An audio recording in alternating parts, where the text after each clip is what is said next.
ini kami akan menjelaskan tentang perizinan dan instrumen ekonomi lingkungan hidup Undang-Undang Nomor 32 Tahun 2009. Masuk materi. Yang pertama yaitu pengertian instrumen lingkungan hidup atau biasa IELH. Instrumen ekonomi lingkungan hidup adalah seperangkat kebijakan ekonomi untuk mendorong pemerintah daerah atau setiap orang ke arah pelestarian fungsi lingkungan hidup. Lalu yang kedua, pengertian perizinan. Izin lingkungan hidup adalah izin yang diberikan kepada setiap orang yang melakukan usaha dan atau kegiatan yang wajib AMDAL atau UPL dalam rangka perlindungan dan pengelolaan lingkungan hidup sebagai prasyarat untuk memperoleh izin usaha dan atau kegiatan. Izin usaha dan atau kegiatan adalah izin yang diterbitkan oleh instansi teknis untuk melakukan usaha dan atau kegiatan. Setiap usaha dan atau kegiatan yang wajib memiliki AMDAL atau UPL wajib memiliki izin lingkungan. Izin lingkungan diterbitkan berdasarkan keputusan kelayakan lingkungan hidup dan wajib mencantumkan persyaratan yang dimuat dalam keputusan kelayakan lingkungan hidup atau rekomendasi UKL-UPL. Izin lingkungan diterbitkan oleh menteri, gubernur, atau bupati wali kota sesuai dengan kewenangannya dan wajib menolak permohonan izin lingkungan apabila tidak dilengkapi dengan AMDAL atau UKL-UPL. Ketentuan pembatal izin lingkungan. Yang pertama, persyaratan yang diajukan mengandung cacat hukum, kekeliruan penyalahgunaan, serta ketidakbenaran dan atau pemalsuan data, dokumen, dan atau informasi. Yang kedua, penerbitannya tanpa memenuhi syarat sebagaimana tercantum dalam keputusan Komisi tentang Kelayakan Lingkungan Hidup atau rekomendasi UKL-UPL. Yang ketiga, kewajiban yang ditetapkan dalam dokumen AMDAL atau UKL-UPL tidak dilaksanakan oleh penanggung jawab usaha dan atau kegiatan. Selain ketentuan di atas, izin lingkungan dapat dibatalkan melalui keputusan pengadilan dan tata usaha negara.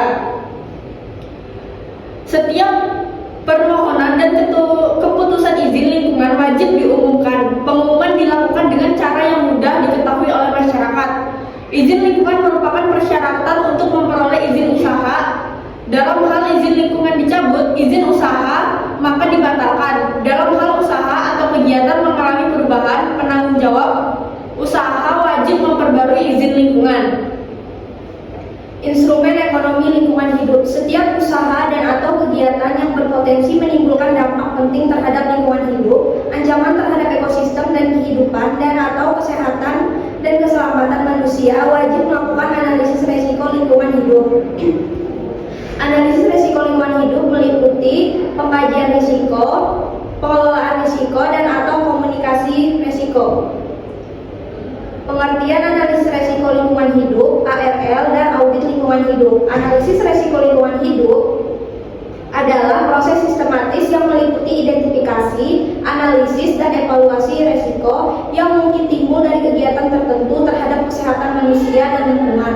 3 tahap utama dalam analisis resiko ini adalah identifikasi resiko, analisis resiko, dan evaluasi resiko. Proses ini penting untuk menentukan tindakan mitigasi yang diperlukan untuk mengurangi dampak negatif terhadap lingkungan. Lalu ada audit lingkungan hidup, merupakan alat evaluasi yang digunakan untuk menilai kepatuhan perusahaan terhadap regulasi lingkungan serta efektivitas pengelolaan dampak lingkungan.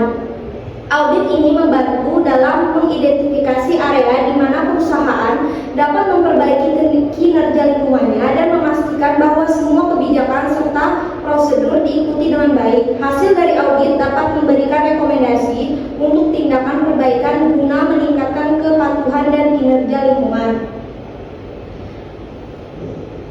Pengkajian resiko. Proses ini terjadi dari 3 tahap. Yang pertama, identifikasi resiko, mengidentifikasi semua potensi resiko yang dapat mempengaruhi keselamatan, kesehatan, lingkungan, atau operasional. Yang kedua, analisis resiko, menilai dampak dan kemungkinan dari setiap resiko. Dan yang ketiga, ada evaluasi resiko, menentukan apakah resiko dapat diterima berdasarkan kriteria yang telah ditetapkan.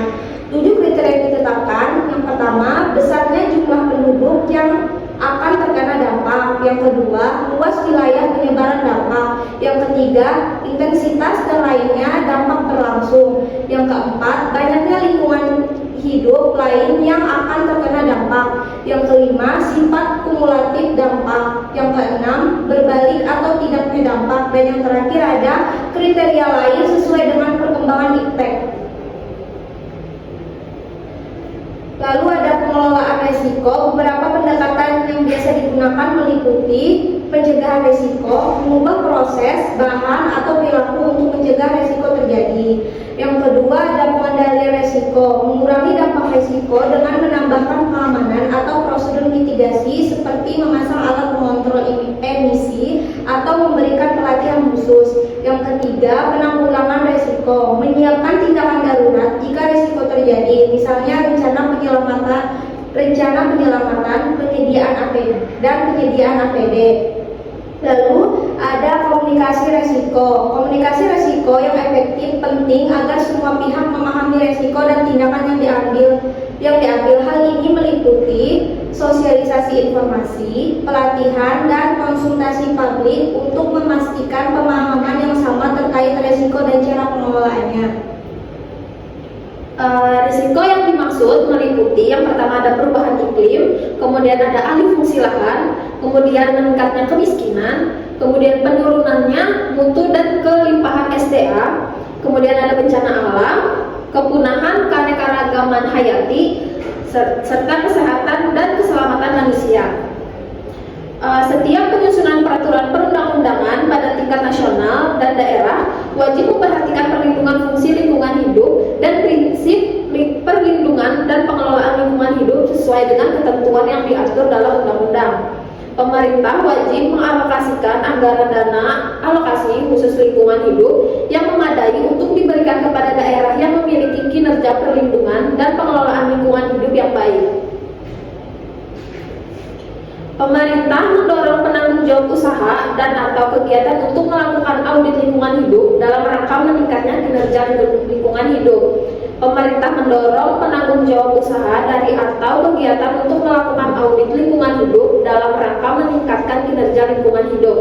Menteri mewajibkan audit lingkungan hidup kepada usaha dan atau kegiatan tertentu yang beresiko tinggi terhadap lingkungan hidup dan atau penanggung jawab usaha kegiatan yang menunjukkan ketidaktaatan terhadap peraturan undang-undang. Kemudian ada langkah-langkah dalam audit. Yang pertama, merencanakan jadwal audit. Hal ini dapat memungkinkan pemilik proses untuk mengatur waktu penyelesaian setiap proyek perbaikan yang sedang mereka kerjakan sebelum audit. Yang kedua, merencanakan audit proses. Rencana audit yang baik dapat memastikan bahwa pemilik proses akan mendapatkan nilai dari proses audit. Yang ketiga, melaksanakan audit. Fokus kegiatan ini adalah untuk mengumpulkan bukti bahwa proses tersebut berfungsi sebagai direncanakan dan efektif dalam menghasilkan hasil yang dibutuhkan. Yang keempat, pelapor audit. Pemilik proses akan memperoleh nilai yang lebih baik dari audit internal yang akan memungkinkan perbaikan proses. Yang kelima, menindaklanjuti masalah dan perbaikan yang ditemukan. Memastikan bahwa masalah tersebut benar-benar diperbaiki merupakan bagian penting dari perbaikan tersebut. Lalu kita masuk ke dalam studi kasus audit lingkungan hidup. Yang pertama, studi kasus Danau Aqua di Bali. Isunya perusahaan yang teridentifikasi kontributor utama pencemaran plastik di sungai-sungai Bali dalam audit lingkungan yang dilakukan oleh Sungai Watch. Audit ini menganalisis jenis dan jumlah sampah plastik dari produk perusahaan yang ditemukan di sungai yang menunjukkan adanya dampak signifikan dari kemasan plastik produk mereka terhadap pencemaran.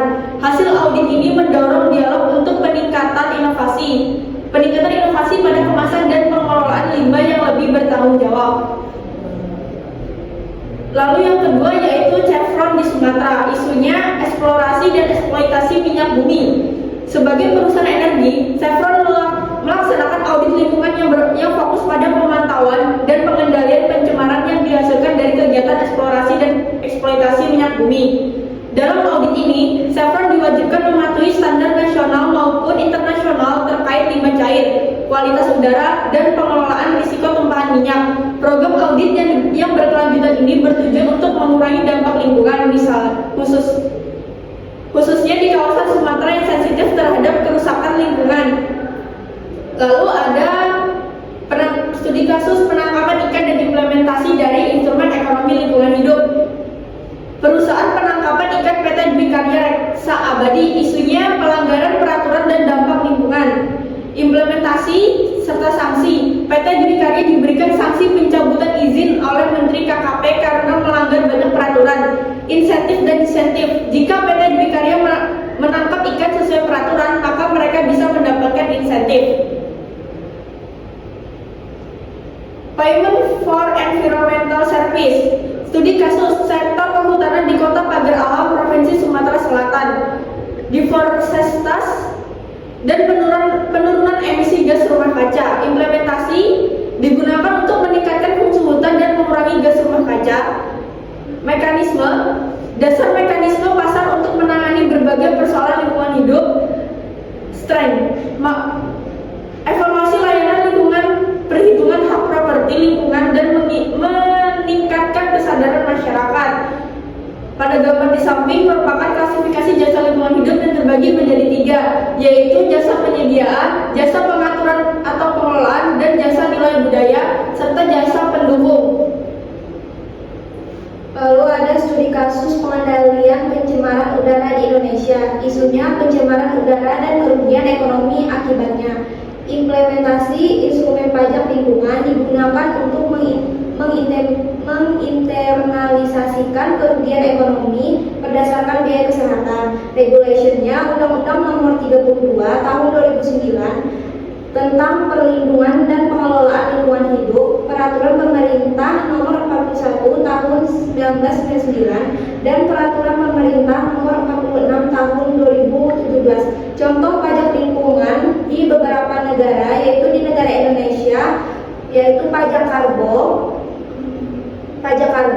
yang kedua di Jerman, yaitu di Jerman ada pajak atas energi, yang ketiga ada Uganda, yaitu environmental levy, dan yang terakhir ada Meksiko, sanitation tax. Lalu ada studi kasus proyek pertambangan batubara. Latar belakangnya, sebuah perusahaan ingin memulai proyek pertambangan batubara yang berpotensi berdampak pada lingkungan. Proses perizinan izin lingkungan. Perusahaan harus mengajukan izin lingkungan yang mencakup dokumen analisis mengenai dampak lingkungan (AMDAL) atau upaya pengelolaan lingkungan (UKL). Integrasi izin lingkungan menjadi syarat utama untuk mendapatkan izin usaha, sehingga tanpa izin lingkungan, izin usaha tidak dapat diterbitkan. Lalu hasilnya, setelah memenuhi semua persyaratan, perusahaan menerima izin lingkungan dan melanjutkan ke tahap izin usaha, memastikan bahwa semua aspek perlindungan lingkungan dipatuhi. Kesimpulannya adalah, secara keseluruhan, perizinan dan instrumen ekonomi lingkungan hidup merupakan bagian integral dari upaya menjaga pelestarian lingkungan sambil mendukung kegiatan ekonomi. Integrasi yang baik antara keduanya diharapkan dapat menciptakan keseimbangan antara pembangunan ekonomi dan perlindungan lingkungan. Perizinan lingkungan tidaklah sama dengan persetujuan lingkungan, meskipun keduanya bertujuan untuk melindungi lingkungan. Izin lingkungan lebih kuat dalam hal aspek hukum dan perlindungan, sedangkan persetujuan lingkungan lebih bersifat administratif dan prosedural dalam konteks perizinan berusaha. Sekian presentasi dari kelompok kami. Wassalamualaikum warahmatullahi wabarakatuh.